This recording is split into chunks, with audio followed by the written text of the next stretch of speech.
प्रांशी, शाहनवाज हुसैन मुस्लिम vote bank को BJP के साथ रखा, बांध कर रखा, बड़ी संख्या छोटी संख्या वो शायद एक सवाल अलग बने, लेकिन अगर यहाँ बीजेपी के साथ लाने की बात है वो कहीं ना कहीं दरकिनार हो सकता है। ऐसे में जो ये 40 सीटों का लक्ष्य बीजेपी लेकर चल रही है, क्या इस पर भी शाहनवाज हुसैन को दरकिनार करने से फर्क पड़ेगा? देखिए, यहाँ पर बीजेपी के कई ऐसे नेता हैं जिन्होंने कई बार जीत हासिल करके दिखाई और इस बार भी बीजेपी 17 सीटों पर चुनाव लड़ रही है बिहार में।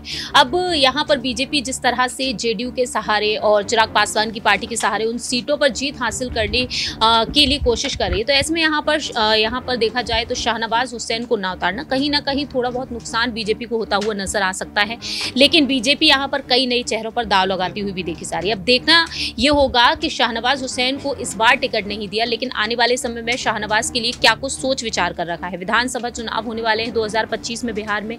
देखने वाली बात यह होगी कि आखिरकार बीजेपी ने जिन नेताओं के टिकट काट दिए हैं उनके लिए क्या कुछ सोच विचार विधानसभा चुनाव के लिए किया जाएगा, या फिर दिल्ली की सियासत के लिए यहाँ पर उन्हें तैयार किया जा सकता है। जिस तरह से हमने देखा शिवराज सिंह चौहान को मुख्यमंत्री पद से हटा दिया जाता है, पीलीभीत से टिकट काट दिया जाता है, वरुण गांधी का, संघमित्रा मौर्य का भी टिकट काट दिया गया। अब यहाँ पर ये तमाम चेहरे हैं, ना सिर्फ शाहनवाज हुसैन है बल्कि इनके अलावा कई ऐसे चेहरे हैं जिनके चलते कहीं ना कहीं वोट बैंक पर असर पड़ ही सकता है। इसके अलावा उत्तर प्रदेश में हम देख रहे हैं कि ब्रजभूषण शरण सिंह के बेटे को टिकट दिया गया, तो कहीं ना कहीं उस सीट पर भी प्रभाव पड़ सकता है। तो ऐसे में बीजेपी आने वाले समय को ध्यान में रखते हुए फैसले ले रही है। देखते हैं कि आने वाले समय में क्या कुछ होता है। देखते हैं यहाँ पर कि आने वाले समय में क्या कुछ होता है, क्योंकि अगले साल राज्य की 243 विधानसभा सीटों पर भी मतदान होना है, जहां जनता को अब अपनी राज्य सरकार के लिए चयन करना है, बदलाव की तरफ देखेगी या एक बार फिर नीतीश कुमार और प्रधानमंत्री नरेंद्र मोदी की इस जोड़ी को पसंद करती नजर आएगी। लेकिन प्रधानमंत्री नरेंद्र मोदी के लिए,